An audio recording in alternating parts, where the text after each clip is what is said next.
Hello everyone. आज हम पढ़ने वाले हैं कोऑर्डिनेशन कंपाउंड। ये मेरा नया चैनल है जिसमें मैं हिंदी में पढ़ाऊंगा बच्चों को। पहले मैं केमिस्ट्री बाय आरआरडी सर चैनल जो है इसमें मैंने उड़िया में पढ़ा है both CBSE and CHSE students को। तो इस चैनल में हम सिर्फ एनसीईआरटी पढ़ेंगे क्योंकि इस चैनल का नाम मैंने रखा है एनसीईआरटी केमिस्ट्री, मतलब कि सिर्फ एनसीईआरटी ही पढ़ाएंगे। ठीक है, NCERT line by line reading करेंगे, समझाएंगे, क्वेश्चन कहाँ से बनता है वो भी बताएंगे, प्रीवियसली कौन सा क्वेश्चन आया है वो भी बताएंगे। ठीक है, मैंने पहले कोऑर्डिनेशन कंपाउंड चैप्टर चूज किया है क्योंकि किसी ने मुझे बताया था कि बोला था कि सर कोऑर्डिनेशन कंपाउंड शुरू करिए क्योंकि वो एग्जाम में आएगा, रिसेंट एग्जाम में, इसलिए हमने कोऑर्डिनेशन कंपाउंड से शुरू करते हैं। ठीक है, सो जो इस चैनल पर नया है, सब तो नया है तो सबको सब्सक्राइब करना है। अगर लेक्चर पसंद आए तो अभी कर लेना, अगर नहीं आ रहा है तो मत करना। ठीक है, सो चलिए शुरू करते हैं। कोऑर्डिनेशन कंपाउंड ये एक बहुत ही इम्पोर्टेंट चैप्टर है। इसमें मैक्सिमम 8 to 9 क्वेश्चन आते हैं, मतलब 9 मार्क्स तक आते हैं। एक लॉन्ग क्वेश्चन 2 और 3 मार्क्स का, and 1 marks MCQ 1 and other, total मिला के 8 और 9 तक। ठीक है, 9 मार्क्स होंगे। चलिए शुरू करते हैं। कोऑर्डिनेशन कंपाउंड बहुत ही मज़ेदार एंड इंटरेस्टिंग चैप्टर है। मुझे इनऑर्गेनिक में सबसे अच्छा और मार्क फेचिंग चैप्टर यही लगता है क्योंकि इसमें कोई गलत हो ही नहीं सकता। अगर तुम सही से पढ़ोगे तो बिल्कुल गलत नहीं होगा। मानता हूँ इनऑर्गेनिक में बहुत सारी चीज़ें याद रखना पड़ता है, ये सच है। बहुत सारे एक्सेप्शन बहुत सारे हैं। कोई दिक्कत नहीं होगा, मैं तुम्हें प्रमिस करता हूँ, क्योंकि इसमें बहुत अच्छे से मैं पढ़ाऊँगा। कि एनसीईआरटी रीडिंग है, bit by bit, line by line हम पढ़ाएंगे। ठीक है, नोट जिसको भी चाहिए केमिस्ट्री बाय आरआरडी सर जो चैनल है टेलीग्राम पर, वहीं पे मिलेगा। चलिए फिर शुरू करते हैं। सो फिर एक बार बोलता हूँ, अगर आपको लेक्चर पसंद आए तो फिर लाइक करना, सब्सक्राइब करना, क्योंकि ये ज़रूरी है। मुझे भी फीडबैक मिलना चाहिए कि मैं कैसे पढ़ा रहा हूँ एनसीईआरटी को, आपको पसंद आ रहा है या नहीं आ रहा है। सो बता भी देना कमेंट सेक्शन में। ठीक है, ओपन फॉर ऑल। चलिए पहला चैप्टर हमारा है कोऑर्डिनेशन कंपाउंड। ठीक है, ये जो कोऑर्डिनेशन कंपाउंड है इसके अंदर क्या क्या पढ़ना है सब कुछ हम यहीं पे पढ़ देंगे। ठीक है, ये चैप्टर 5 है क्लास 12 का, और हमारे लिए लेक्चर के लिए ये पहला लेक्चर है। चलिए शुरू करते हैं। ठीक है, coordination compounds are the backbone of modern inorganic and bioinorganic chemistry and chemical industry. Coordination compound क्या है, पहले मैं तुम्हें कुछ बताता हूँ, ध्यान से सुनो। अगर हमारे पास दो मॉलिक्यूल्स है, सिंपल मॉलिक्यूल्स, एक मॉलिक्यूल ए है प्लस दूसरा मॉलिक्यूल बी है, एक मॉलिक्यूल ए है दूसरा मॉलिक्यूल बी है, मैं ये दोनों को ऐड करता हूँ तो हमें मिलेगा एडिशन प्रोडक्ट। क्या मिलेगा? Addition product. ठीक है, हमें मिलेगा एडिशन प्रोडक्ट। ये जो एडिशन प्रोडक्ट होता है, जैसे कि एग्जांपल, हमें KCl.MgCl2, रुको रुको, KCl plus MgCl2 plus 6 water, ये सिंपल मॉलिक्यूल को ऐड करने पर हमें मिलेगा KCl.MgCl2.6 वाटर। इस प्रोडक्ट को एडिशन प्रोडक्ट बोलते हैं। क्या बोलते हैं? Addition product. ठीक है, एडिशन प्रोडक्ट आगे जाकर टू टाइप्स हुआ है, दो types. Addition product two types. Addition product कितने टाइप का है? Two types. One is double salt and another one is complex salt. ठीक है, एडिशन प्रोडक्ट दो टाइप का है, पहला वन इज डबल सल्ट, दूसरा है कॉम्प्लेक्स सल्ट। ठीक है, इतना क्लियर है। कॉम्प्लेक्स सल्ट आगे जाकर नेम चेंज हुआ, उसके बाद बना कोऑर्डिनेशन कंपाउंड। Coordination compound. ठीक है, तो आज इस चैप्टर में हम डबल सल्ट, कॉम्प्लेक्स सॉल्ट के बारे में पढ़ेंगे, मतलब कोऑर्डिनेशन कंपाउंड के बारे में। कॉम्प्लेक्स सॉल्ट जो भी है वो कोऑर्डिनेशन कंपाउंड है, क्योंकि पहले कॉम्प्लेक्स सॉल्ट बोलते थे और बाद में उसे कोऑर्डिनेशन कंपाउंड बोला गया। ठीक है, चलिए डबल सॉल्ट क्या है समझते हैं। डबल सॉल्ट, डबल सॉल्ट क्या होता है? अगर एडिशन प्रोडक्ट को व एडिशन कंपाउंड को हम वाटर में मिलेंगे या फिर aqueous मीडियम में लेकर आएंगे, क्या होगा? इसका जो आइडेंटिटी है वो लूज हो जाएगा, मतलब इसका कोई आइडेंटिटी नहीं रहेगा, मतलब इसके अंदर जो आयन्स है उसका आइडेंटिटी रहेगा, मतलब रिटर्न देयर आइडेंटिटी। समझ रहे हो? मतलब कि अगर KCl MgCl2 6 वाटर, इसका नाम है कार्नालाइट। क्या है इसका नाम? कार्नालाइट। ये एक डबल सल्ट है, ये एक डबल सल्ट। इसे हम डबल सल्ट क्यों बोलते हैं? कहाँ पर लिखूं?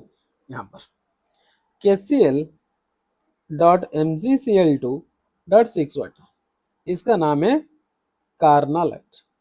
ठीक है, ये एक डबल सल्ट है। क्या है ये? डबल सल्ट। इसे डबल सल्ट क्यों बोला गया है? सुनो, इन एक्वस मीडियम क्या होता है, डबल सल्ट कंप्लीटली डिसोसिएट हो जाता है, मतलब आयनाइजेबल हो जाता है। K+Cl- मैग्नीशियम 2++2Cl-, मतलब यहाँ पर पोटासियम प्लस मैग्नीशियम 2+Cl-, ये सब अपना अपना प्रॉपर्टी शो करते हैं। मेरे कहने का मतलब ये है, those addition compounds, those addition compound which lose their identity, which lose their identity in aqueous medium, कौन सी मीडियम है? aqueous medium, and the ions and their ions retain their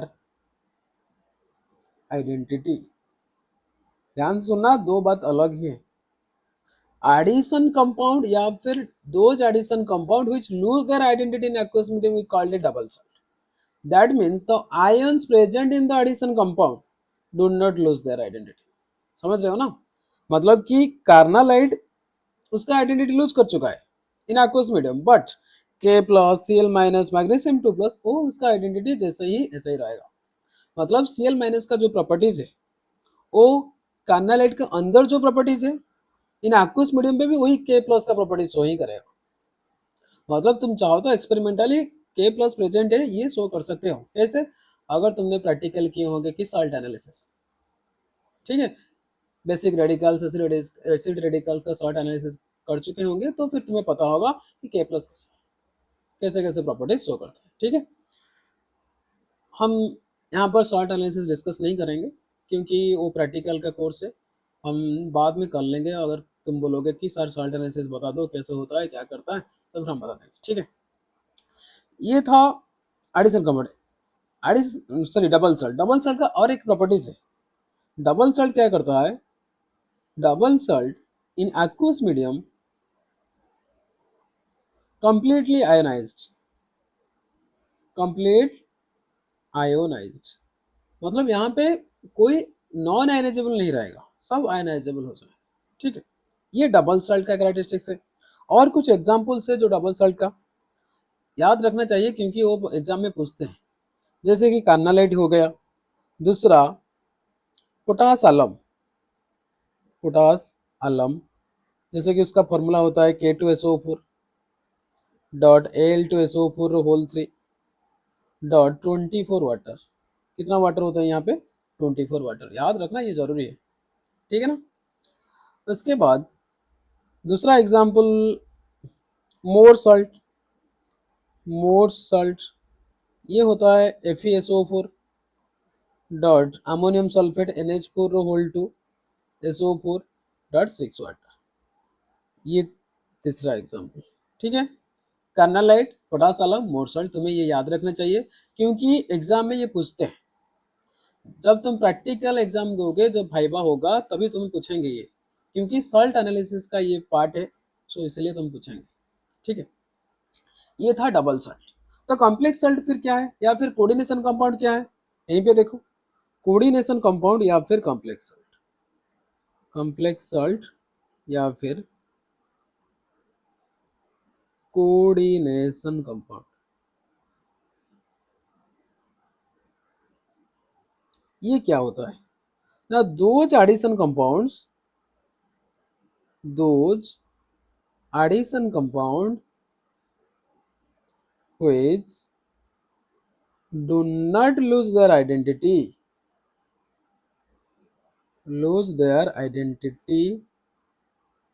या फिर तुम बोल सकते हो और retain their identity, retain their identity in aqueous solution, aqueous solution, we called it, we called it complex salt और एडिशन, कॉम्प्लेक्स सॉल्ट और coordination compound और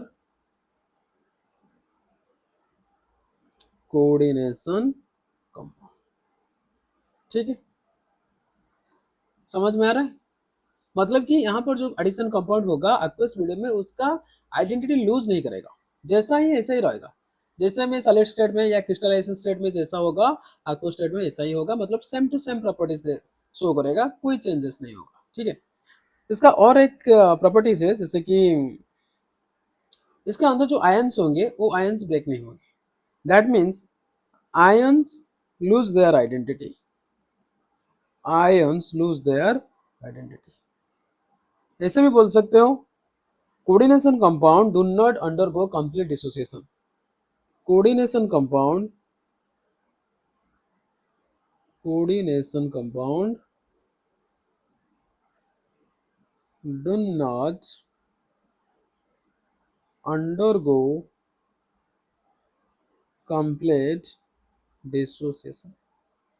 ठीक है, कुछ एग्जाम्पल की बात करते हैं जैसे कि तुम्हें समझ आए। ठीक है,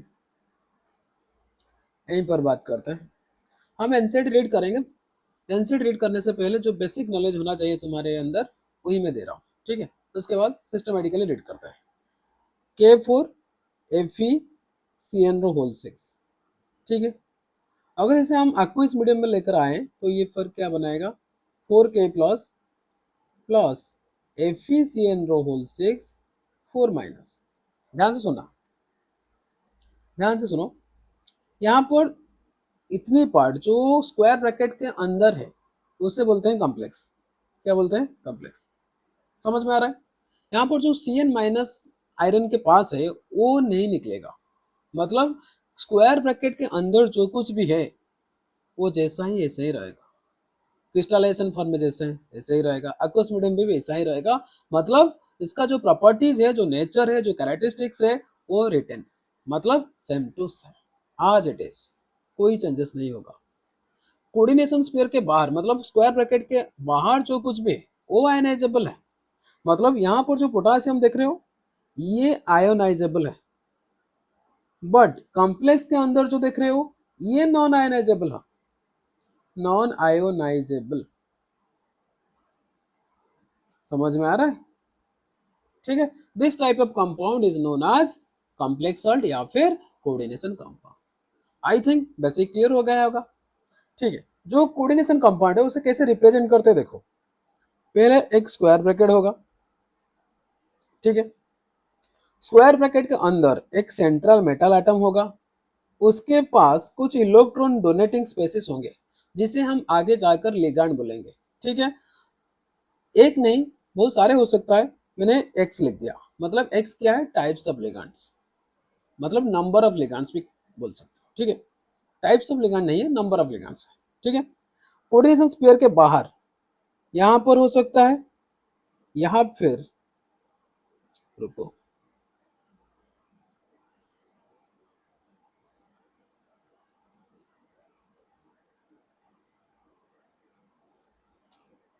यहां फिर यहां पर भी हो सकता है। ये जो होता है ये आयोनाइजेशन स्फीयर होते हैं, आयोनाइजेशन स्फीयर बोलते हैं, या फिर तुम काउंटर आयंस बोल सकते हो, काउंटर आयंस। यहाँ पर भी वही है, आयनेशन प्योर या काउंटर। एम फॉर क्या है, सेंट्रल मेटल आटम। एल क्या है, एल लिगांड है। एक्स क्या है, नंबर ऑफ लिगांड्स है। लिगांड का मतलब क्या है, donor species, electron donating species. ठीक है, नेगेटिव चार्ज हो सकते हैं, लोन पेयर हो सकता है, मॉलिक्यूल्स हो सकता है, एटम्स हो सकता है, आयंस हो सकता है। ठीक है, क्लियर है। चलो, ये बेसिक नॉलेज था जो मैंने बताना चाहता था, वो बता दिया। आई थिंक कुछ तो आइडिया हो गया होगा। ठीक है, चलो रीड करते हैं। तुम्हें पढ़ाने से पहले मैंने इस चैप्टर को 2 बार या 3 बार ऑलरेडी रीड कर चुका हूँ। बस तुम्हें बताते जाऊंगा क्या क्या है क्या नहीं है, तुम बस सुनते जाओ। थोड़ा सा तुम्हारे पास बुक होगा तो निकाल के मेरे साथ पढ़ते जाओ, अंडरलाइन करते जाओ, सुनते जाओ, बस याद हो जाएगा। ठीक है, 100% 8 to 9 मार्क्स क्वेश्चन पड़ता है बोर्ड में, तो आप कर लोगे। ठीक है,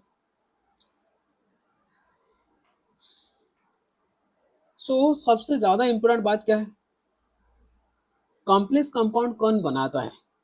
याद रखना, ट्रांजिशन एलिमेंट्स बनाते हैं। ट्रांजिशन एलिमेंट मतलब D block elements except zinc, cadmium and mercury. थोड़ा सा इस बारे में बात करते हैं। ट्रांजिशन एलिमेंट के बारे में सुन लेना। ट्रांजिशन एलिमेंट्स, ट्रांजिशन एलिमेंट्स क्या होता है, सिंपली किसी को भी बोलोगे तो वो बताएगा डी ब्लॉक एलिमेंट्स। क्या होता है, डी ब्लॉक एलिमेंट्स ही है। जो डी ब्लॉक एलिमेंट्स है, एक्सेप्शन क्या है इसमें, एक्सेप्ट कौन होता है, cadmium, zinc, mercury. Cadmium, zinc, mercury. ठीक है, कैडमियम, मरकरी, जिंक जो मैंने लिखा है वो नॉन ट्रांजिशन एलिमेंट्स क्या है, नॉन, ठीक है रुक जाओ, क्या है, non transition elements, non transition elements. सवाल ये भी पूछ सकता है, why transition elements forms the complex compounds या फिर कोऑर्डिनेशन कंपाउंड्स या फिर complex salts, because they have small cationic size and presence of या फिर availability of vacant d orbitals. ठीक है, यहाँ पर कोई पे लिख देता है। ठीक है, क्योंकि यहाँ पे क्वेश्चन पूछ सकता है, यहीं पे लिख देता हूँ जो मैं लिख रहा हूँ। आप आपकी बुक में साइड में जो भी पेज है देख रहे हो, जो ब्लैंक पेज है, व्हाइट पेजेस है, वहीं पे लिखो। छोटी छोटी बातें हैं, क्योंकि तुम आगे जाकर भूल जाओगे, रिवीजन टाइम पे याद नहीं आएगा, इसलिए क्या करोगे, साइड में लिखते रहो। बार बार तो लेक्चर नहीं देख पाओगे ना, इसलिए बस क्या करना है, साइड में लिखते जाओ लिखते जाओ, छोटे छोटे पॉइंट हो जाएगा। ठीक है, क्लियर है। देखो, हम क्या बोल रहे थे, हाँ, क्वेश्चन है ये, why transition elements but transition metals, ठीक है, why transition elements form complex salt या फिर कोऑर्डिनेशन कंपाउंड, कोऑर्डिनेशन कंपाउंड। पहला लेक्चर है, ज़्यादा टाइम नहीं लेंगे, हाफ एन आवर के अंदर खत्म कर लेंगे। ठीक है, क्योंकि अभी रात के शायद कितने बजे, 1 बजे। ठीक है, आप चाहो तो देख सकते हो। ठीक है, ज़्यादा टाइम नहीं लेंगे। ठीक है, so why transition elements form complex salt और कोऑर्डिनेशन कंपाउंड। सुनो, सिंपल आंसर है, लिखो, ट्रांजिशन एलिमेंट्स या फिर transition metals, transition elements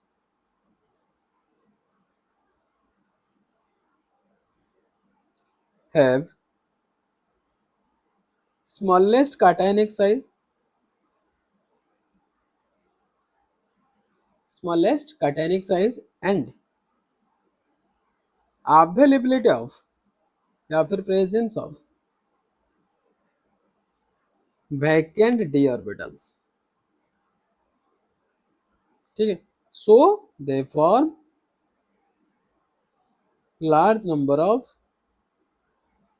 complex salts, या फिर तुम बोल सकते हो कोऑर्डिनेशन कंपाउंड्स, कोऑर्डिनेशन। ठीक है, ये बेसिक बेसिक बातें थी। ठीक है, खत्म। चलो रुको,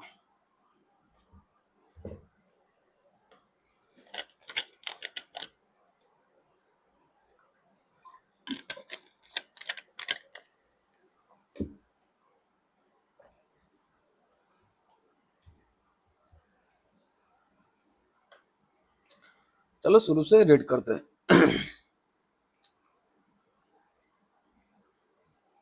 देखो, in previous unit we can learn that transition metals form a large number of complex compounds। ठीक है, प्रीवियस यूनिट में हमने क्या पढ़ा है ना, ट्रांजिशन मेटल फॉर्म्स क्या होता है, large number of complex compounds in which the metal atoms are bound to a number of anions or neutral molecules by sharing of electrons। ठीक है, in modern terminology such compounds are called coordination compound. ये basic बात है, सबको समझ में आ रहा होगा। ठीक है, यहाँ पे क्या बात हुई कि ट्रांजिशन एलिमेंट्स क्या करते हैं, लार्ज नंबर ऑफ कॉम्प्लेक्स बनाते हैं। ठीक है, क्यों बनाते हैं ऑलरेडी हमने डिस्कस किया है। चलो आगे देखो, the chemistry of coordination compounds is an important and challenging area of, रुको रुको रुको, the chemistry of coordination compounds is an important and challenging area of modern inorganic chemistry. ये कुछ समझाने के लिए कुछ नहीं है ही नहीं इसमें। ठीक है, तो आगे चलो, new concepts of chemical bonding and molecular structure provides insight into functioning of these compounds of vital components of biological system. मतलब ये है कि जो केमिकल बॉन्डिंग में हमने पढ़ा हुआ कैसे बॉन्ड बनता है, कोऑर्डिनेशन बॉन्ड क्या है, कैसे बना, ये क्लास 11 का लेक्चर है। ठीक है, सोचो, जो बायोमोलिकुलर या फिर बायोलॉजिकल सिस्टम होता है, इसमें भी कोऑर्डिनेशन कंपाउंड है। जैसे कि कुछ एग्जांपल की बात करते हैं, देखो कुछ एग्जांपल की यहाँ पर बात होगी। जैसे कि बायोलॉजिकल कंपाउंड कौन है, क्लोरोफिल है, यहाँ पर हीमोग्लोबिन है एंड विटामिन B12 है। क्लोरोफिल, हीमोग्लोबिन, विटामिन B12, ये बायोलॉजिकल कंपाउंड्स है। ये कोऑर्डिनेशन कंपाउंड के अंदर कैसा है, चलो बात करते हैं इसके। कहाँ पर लिखूं, देखो एक लिगैंड है जिसका नाम है परफायरिन रिंग। कौन है, परफायरिन रिंग। ठीक है, परफायरिन रिंग क्या है, एक लिगैंड है, मतलब इलेक्ट्रॉन डोनेटिंग स्पेसीज है। ये देखने में कैसा होता है, देखो स्ट्रक्चर बहुत इंपॉर्टेंट है यारो, क्योंकि ये फास्ट पार्ट नहीं अच्छी, मतलब चैप्टर के शुरू से है। सो इसको याद रखना जरूरी है, सवाल यहीं पे भी आता है। ये पूछ सकता है विटामिन B12 में जो लिगैंड है उसका नाम क्या है, मतलब परफायरिन रिंग है। ठीक है ना, परफायरिन रिंग है। ये जो नाइट्रोजन एटम है उसके पास क्या है, लोन पेयर है। जो बीच में क्या होगा, एक मेटल एटम होगा, ट्रांजिशन मेटल होगा। ठीक है, क्या होगा, ट्रांजिशन मेटल होगा। इसको क्या होगा ना, ये जो नाइट्रोजन के लोन पेयर है ये डोनेट करेंगे। उसके बाद हम परफायरिन रिंग को कंप्लीट करते हैं ऐसे ऐसे। अभी भी स्ट्रक्चर कंप्लीट नहीं हुआ है क्योंकि पाई बॉन्ड प्रेजेंट है। अल्टरनेटिव पाई बॉन्ड दे दो, जैसे जैसे दे रहा हूँ वैसे वैसे दे दो। ठीक है, ये जो मैंने बनाया है इसे परफायरिन रिंग, याद रखना परफायरिन रिंग बोलते हैं। If first bit metal 2 plus is cobalt, यदि मेटल 2 प्लस कोबाल्ट होता है, then the compound is vitamin B12, vitamin B12। दूसरा, if the metal 2 plus is Fe2 plus, then the compound is hemoglobin, then the compound is hemoglobin। तीसरा, if the metal 2 plus is magnesium 2 plus, then the compound is chlorophyll, then the compound is by complex is chlorophyll। ठीक है, याद रखना ये सवाल आता है इसलिए मैंने पढ़ा है। ठीक है, चलो आगे देखो।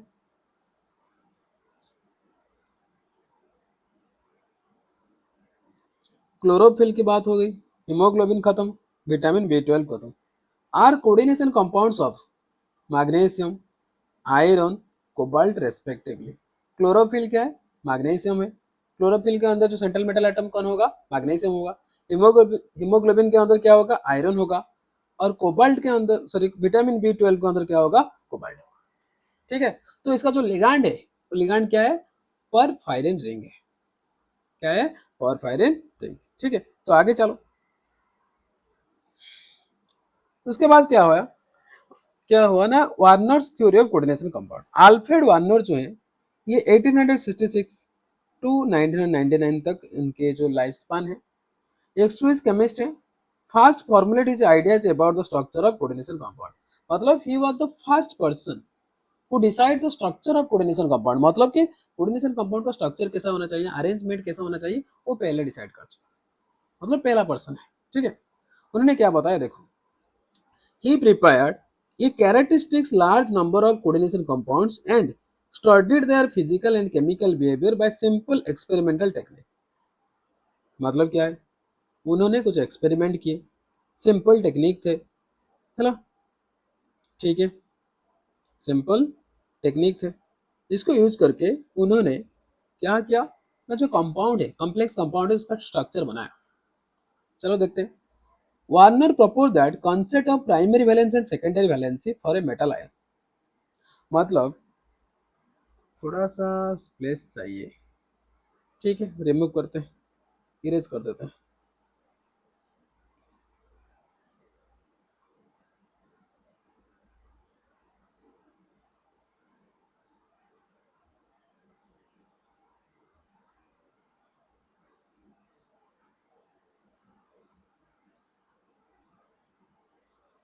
देखो, वार्नर क्या बताया कि अगर यहाँ पर Ke4Fe CnO6 ये कॉम्प्लेक्स साल्ट है या फिर कोऑर्डिनेशन कंपाउंड है। इसके जो सेंट्रल मेटल एटम है, इसके दो वैलेंस है। कितना वैलेंस है? Two valences. ये मैं नहीं बात कर रहा हूँ, ये वार्नर ने बताया, आल्फ्रेड वार्नर। उन्हें नोबेल प्राइज भी मिला है, आगे जाकर हम पढ़ेंगे, उन्हें नोबेल प्राइज भी मिला है इस बात के लिए। कितने वैलेंसेज है? टू वैलेंसेज है। किसका? जो सेंट्रल मेटल एटम है, उसका दो वैलेंसेज है। पहला क्या है? Primary valency. दूसरा क्या है? Secondary valency.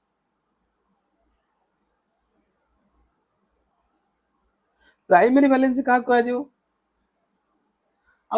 और प्राइमरी वैलेंसी किसे बोलते हैं, और या फिर सेकेंडरी वैलेंसी। ठीक है, चलो रीड करते हैं। अगर बीच बीच में उड़िया आ ही जाता है तो फिर कोई बात नहीं, एडजस्ट कर लेना। अगर समझ में नहीं आ रहा है तो बोल देना, क्योंकि हठात मैंने शुरू किया है, तो थोड़ा बहुत तो टाइम लगेगा। माफ कर देना अगर कुछ गलती हो जाता। ठीक है, सो Warner proposed that concept of primary valence and secondary valency for a metal ion। ठीक है, metal ion. Binary compounds such as CrCl3 COCl2 PdCl2 है प्राइमरी वैलेंसी 3 to 2 रेस्पेक्टिवली। समझो, अगर MgCl2 है, इसका मतलब magnesium 2 plus plus 2Cl minus. यहाँ पर जो मैग्नीशियम एटम है, इसका जो वैलेंसी है, इसको बोलते हैं प्राइमरी वैलेंसी। क्या ये? Primary valency. कितना है? 2 है। अगर कैल्शियम कार्बोनेट है, calcium 2 plus plus CO3 2 minus.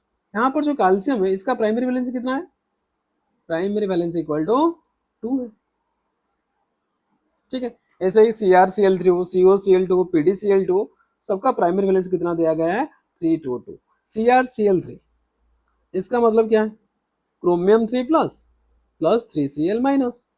COCl2 क्या है? Cobalt 2 plus plus 2Cl minus. PdCl2 क्या है? Palladium 2 plus plus 2Cl minus. So chromium 3 plus का वैलेंसी कितना है? 3 है। कोबाल्ट 2 प्लस का वैलेंसी कितना है? 2 है। पैलेडियम 2 प्लस का वैलेंसी कितना है? 2 है। ये सारे के सारे क्या है? प्राइमरी वैलेंसीज है। क्या है? Primary valencies. ठीक है ना। चलो आगे देखते हैं। In a such series of compounds cobalt 3 chloride with ammonia, it was found that some of the chloride ions could be precipitated as AgCl on adding excess the silver nitrate solution in cold, but some remained in the solution। इसका मतलब समझो। वाल इसका मतलब समझो, Alfred Warner जो थे, उन्होंने एक एक्सपेरिमेंट किया। कैसे ना, पहले CuCl3 विथ कुछ CuCl3 के साथ कुछ अमोनिया ले गए हैं। जब एक्सपेरिमेंट हो रहा था तभी उन्होंने क्या किया, उसके अंदर कुछ excess amount of silver nitrate silver nitrate add किए। देखा गया कि कुछ AgCl फॉर्मेशन हो रहा है, जैसे कि व्हाइट प्रेसिपिटेट फॉर्मेशन हो रहा है। सपोज यहाँ पे देखो, यहाँ पर एक कंटेनर है, ये मेरा वाला कंटेनर नहीं है, ये अल्फ्रेड वार्नर का कंटेनर है, ऐसा ही समझो। उन्होंने क्या किया, इसके अंदर CuCl3 के साथ कुछ अमोनिया मोलिकुल्स ऐड किए, उसके साथ excess amount of silver nitrate मिला मिला गया है, वह ऐड किया गया है। ठीक है, तभी देखा गया इसके अंदर कुछ व्हाइट प्रेसिपिटेट फॉर्मेशन हो रहा है। क्या फॉर्मेशन हो रहा है? व्हाइट प्रेसिपिटेट, मतलब AgCl फॉर्मेशन हो रहा है। सो सारे के सारे के सो सारे के सारे जो Cl है वो कोबाल्ट के साथ बॉन्ड नहीं बना रहे हैं। समझ रहे हो ना।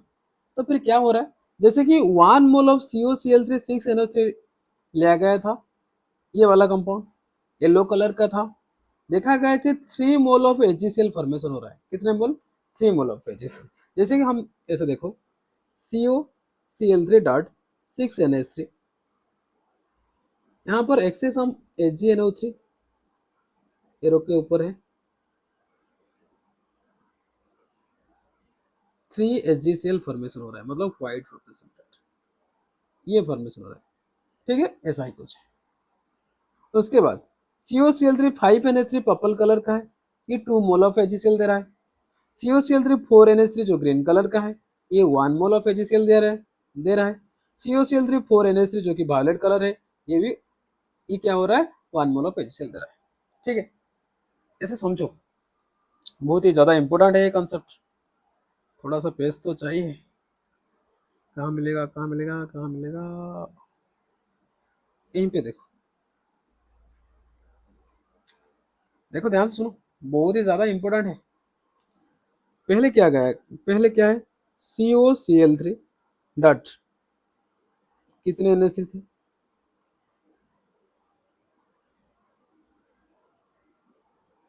6NH3। CuCl3 dot 6NH3 arrow ऊपर AgNO3 एक्सेस थे। तो फिर क्या निकला,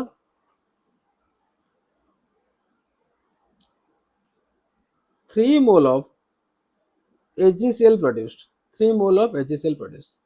इसका मतलब जो कंपाउंड है, कोऑर्डिनेशन कॉम्प्लेक्स है, वो क्या है, CuNH3 होल 6, ये कंपाउंड है। ठीक है, CuNH3 होल 6, यहाँ पर देखो, when CuCl3 dot 1 mole of CuCl3 dot 6NH3 react with excess amount of, यहाँ पर क्या है, excess amount of AgNO3 silver nitrate, then 3 mole of AgCl is produced। That means all the Cls are react with Ag plus to produce AgCl। तो remaining CO and NH3 form a complex salt या फिर coordination compound। ये 3 मोल का है, when it is 1 mole. Again CuCl3 dot 5NH3, again AgNO3 in excess amount, then we get 2 mole of AgCl। सो फिर ये हो गया आपका कॉम्प्लेक्स सॉल्ट। ठीक है, कॉम्प्लेक्स सॉल्ट। देन फिर एक एक्सपेरिमेंट हुआ, CuCl3 dot 4NH3 again excess amount of AgNO3, then he get CONH3 whole 4 Cl2 plus AgCl, मतलब ये 1 मोल है जो कि ग्रीन कलर का है। ठीक है, ऐसे ही कुछ कंपाउंड होते हैं। अगर स्टोइकियोमेट्री रेशियो की बात करते हैं, ये 3:1 का है, ये 2:1 का है, और यह 1:1 का है। ये 1 है, ये 3 है, 2 है, ये 1 है, ये 1 है। समझ में आ रहा है कितने नंबर ऑफ मॉलिक्यूल्स फॉर्मेशन हो रहा है। ऐसा ही कुछ एक्सपेरिमेंट था उनका। चलो आगे देखो। सो कलर याद रखना, किसका कौन सा कलर है। येलो कलर पहला का है, दूसरा पर्पल, ग्रीन एंड वायलेट। यहाँ पर देखो मॉलिक्यूलर फॉर्मूला सेम है, मॉलिक्यूलर फॉर्मूला सेम है, but colour of the complex is different. ध्यान सुना, 1 mole of COCl3 4NH3 green colour का है, 1 mole of COCl3 4NH3 violet colour का है। दोनों का जो प्रोडक्ट है 1 मोल ऑफ AgCl भी है। इसका मतलब कलर डिफरेंट है, इसका मतलब क्या है, जो मॉलिक्यूल है उसका अरेंजमेंट डिफरेंट है। Molecular formula same, only arrangement different है। So these two are called isomers. क्या बोलते हैं इसे, आइसोमर्स। आप लोगों ने पढ़े होंगे आइसोमरिज्म, जो प्रोसेस मतलब फेनोमेनन ऑफ आइसोमर्स। ठीक है, तो आइसोमर्स क्या है, same molecular formula but different arrangement और different structure, so we called it isomers. यहाँ पर जो लास्ट दोनों कंपाउंड है ग्रीन एंड वायलेट कलर का, वो दोनों क्या है, आइसोमर्स। ठीक है, these observation together with the result of conductivity measurement in solution. ध्यान सुनना, यहाँ पर और एक बात भी उन्होंने बोले थे, क्या कि इलेक्ट्रिकल कंडक्टिविटी जो होता है, इलेक्ट्रिकल कंडक्टिविटी क्या है, directly proportional to number of ions. Number of ions याद रखना, जिसके पास जितने ज्यादा आयंस होंगे उसका कंडक्टिविटी उतना ज्यादा होगा। बहुत सारे कॉम्प्लेक्स कंपाउंड एग्जाम में आए होंगे, बोलेंगे कि अरेंजमेंट कर दो इलेक्ट्रिकल कंडक्टिविटी ऑर्डर में, तो फिर आपको क्या करना है, उसको स्प्लिट करना है, मतलब आयंस फॉर्म करना है। कॉम्प्लेक्स पार्ट को ब्रेक मत करना, आयनाइजेशन स्फीयर में जो है उससे ब्रेक कर देना, उसके बाद काउंट कर देना। जैसे कि एग्जांपल देखो, K3FeCN6, यहाँ पर कितने नंबर ऑफ टोटल आयंस देखो, 3K plus plus FeCN6 3 minus. यहाँ पर 3 माइनस क्यों है, क्योंकि यहाँ पर 3 प्लस है, तो न्यूट्रल होने के लिए 3 माइनस तो चाहिए। So total number of ions कितना होंगे, यहाँ पर total number of ions equal to, यहाँ पर 3 है, यहाँ पर 1 है, सो 4 है। अगर आप ब्रेक नहीं कर पा रहे हो फिर भी आप बता सकते हो कितने हैं। यहाँ पर देखो कितने हैं, ये टोटल तो एक ही है, ऑलवेज कंसीडर 1। ठीक है, तो 4 आयन, ऐसे आप आयन काउंट करो। यहाँ पर वही बताया गया है, together with the result of conductivity measurements in solution can be explained if 6 groups in all either chloride ions or ammonia molecules or both remain bonded to the cobalt during the reaction. The compounds are the formulated as in the table 5.1। यहाँ पर table 5.1 के जो compounds है, देखो मैंने जो ion की बात कर रहा था ए, ठीक है, COCl3 CONH3 whole 6 3Cl minus, मतलब ये 3 है, ये 1 है, सो 1:3 है। यहाँ पर 2Cl माइनस, सो यहाँ पर COCl3 2 प्लस, सो ये 1:2 है। तो यहाँ पर Cl माइनस, यहाँ पर COCl2 NH3 होल 4 प्लस, तो ये भी 1:1 है, यहाँ पर भी 1:1 है। ठीक है, ये जो रेशियो है आपको याद रखना नहीं चाहिए, क्योंकि आप इसे ब्रेक कर सकते हो। कोऑर्डिनेशन स्फीयर या फिर आयनाइजेशन स्फीयर, कोऑर्डिनेशन स्फीयर के बाहर या फिर आयनाइजेशन स्फीयर में जो कुछ भी है, आप इसे सिंपली क्या करना है, आयंस को कन्वर्ट करना है, इसका चार्ज देना है, बस काम खत्म, काम कर। ठीक है, कोऑर्डिनेशन स्फीयर के अंदर जो कुछ भी है उसमें कोई हाथ मत लगाना। ठीक है, ये उसके बाद where the atoms within the square bracket, atoms on the square brackets form a single entity which do not dissociate under the reaction condition. Warner proposed that the term secondary valency for the number of groups bound directly to the metal ion in each of these examples of the secondary valence of 6। ध्यान सुना, इसका मतलब क्या है, Warner दो type of valency के बारे में बात कर रहे थे, एक प्राइमरी वैलेंसी, दूसरा है सेकेंडरी वैलेंसी। प्राइमरी वैलेंसी क्या है ना, प्राइमरी वैलेंसी जो कि सेंट्रल मेटल एटम का ऑक्सीडेशन स्टेट है, या फिर बोल सकते हो ऑक्सीडेशन नंबर है।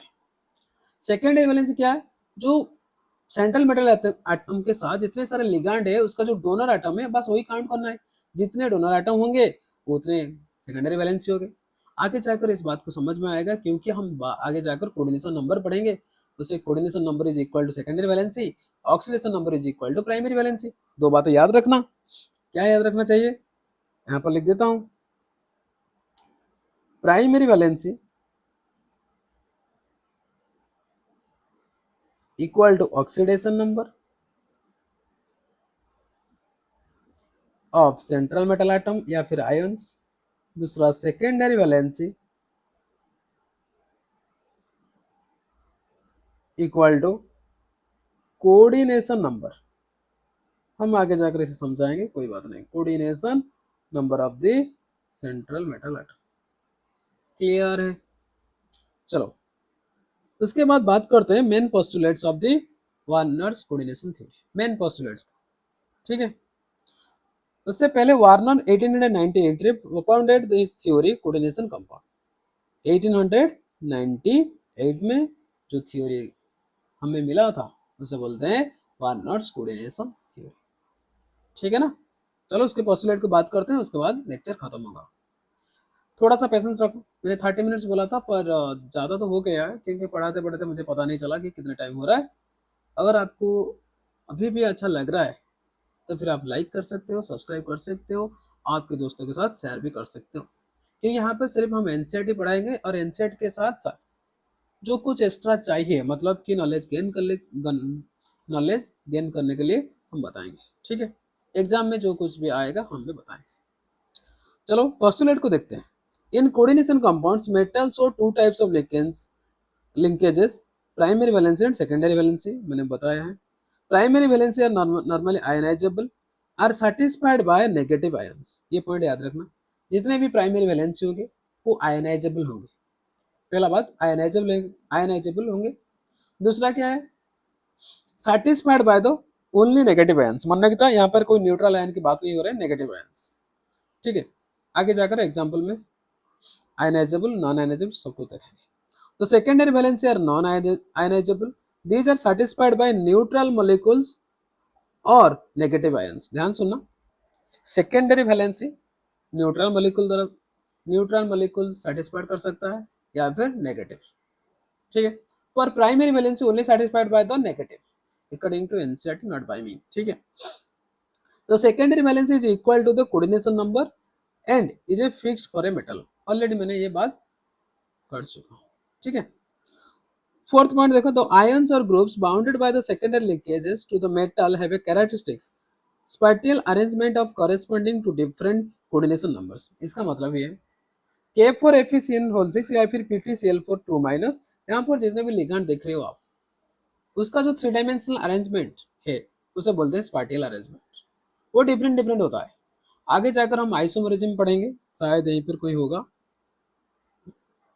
आगे कहीं पे आइसोमरिज्म होगा, वहीं पे बात करेंगे अरेंजमेंट ऑफ द लिगेंड्स के या फिर डोनर एटम्स के, ठीक है। उसके बाद नेक्स्ट पॉइंट क्या है, in modern formulation such spatial arrangement are called the coordination polyhedra. क्या बोलते हैं, डे टू डे या फिर nowadays it is called as coordination polyhedra. तो कोऑर्डिनेशन पॉलीहाइड्रा क्या है, spatial arrangement of ligands in the central metal atom, है ना, around the central metal atom, ठीक है। The species within the square bracket are coordination entities or complexes. The ions outside the square bracket are called counter ions. Already मैंने ये बताया, ठीक है। He further postulated octahedral, tetrahedral, square planar geometrical shapes are more common in coordination compounds of the transition metal.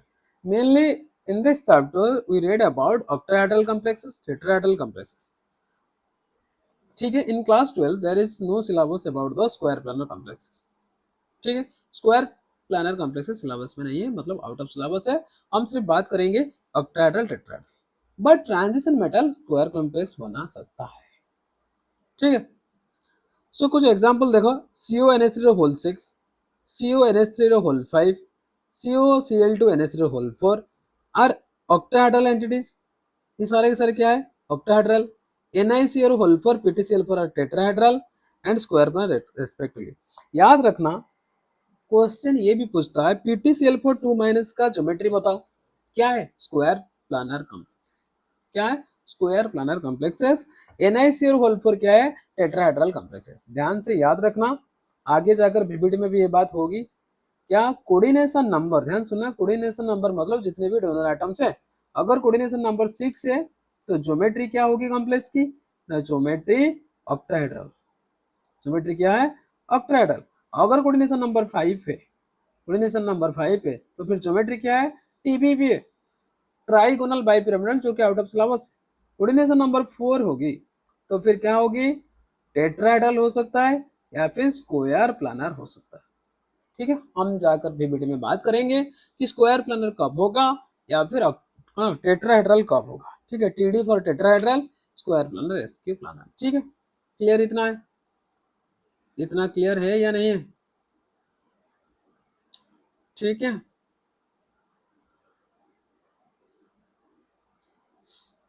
Okay, lesson, ये मैंने बता दिया। चलो, याद रखना PtCl4 बॉक्स बना के अंडरलाइन भल से करो। PtCl4 क्या है? स्क्वायर प्लानर है। PtCl4 2 माइनस क्या है? स्क्वायर प्लानर है। ये कॉम्प्लेक्स बहुत बार एग्जाम में आ चुका है। ठीक है, ये जो इन टेस्ट क्वेश्चन आप ट्राई कर लेना, सॉरी एग्जाम्पल आप ट्राई कर लेना, आप कहीं पे समझ में आ रहा है या नहीं आ रहा है। अगर नहीं आ रहा होगा तो मैंने इस क्लास में समझाऊंगा। ठीक है, उसके बाद हम difference between double salt complex salt ये मैंने पढ़ा चुका हूँ, ये मैं बात नहीं करूंगा। आप चाहिए तो वार्नर के बारे में कुछ ज़्यादा नॉलेज गेन करना है तो या फिर यहीं पे पढ़ लेना। ठीक है, यहीं पे रेड कर लेना वंस। कुछ समझाने के लिए यहाँ पर कुछ नहीं है क्योंकि मैंने रेड कर चुका है, आप सब देख चुके होंगे, यहाँ पे रेड लाइन है। ठीक है, रेड कलर का मैंने मार्क किया है। अब चाहो तो इसे पढ़ लेना। ठीक है, यहाँ पर कुछ समझाने के लिए नहीं है क्योंकि यहाँ पर कुछ भी एग्जाम में नहीं आएगा। बस ये जानने के लिए, एक्स्ट्रा नॉलेज गेन करने के लिए, क्योंकि एक साइंटिस्ट है जो हमको प्राइमरी वैलेंस से सेकेंडरी वैलेंस के बारे में बात किया है। उन्हें 1913 में नोबेल प्राइज मिला था यहाँ पर। ठीक है, उसके बाद हम कुछ टर्मिनोलॉजी की बात करेंगे नेक्स्ट क्लास में। सो आई थिंक आपको कैसा लगा होगा इस लेक्चर को, आपने कितना रेटिंग देना चाहोगे आप बता सकते हो, या हम कहीं कहाँ पर मुझे सुधारना है या फिर कहीं पे मॉडिफाई करना है, कुछ भी चेंज करना है, आप मुझे बता सकते हो। ठीक है, thank you for watching and all the very best.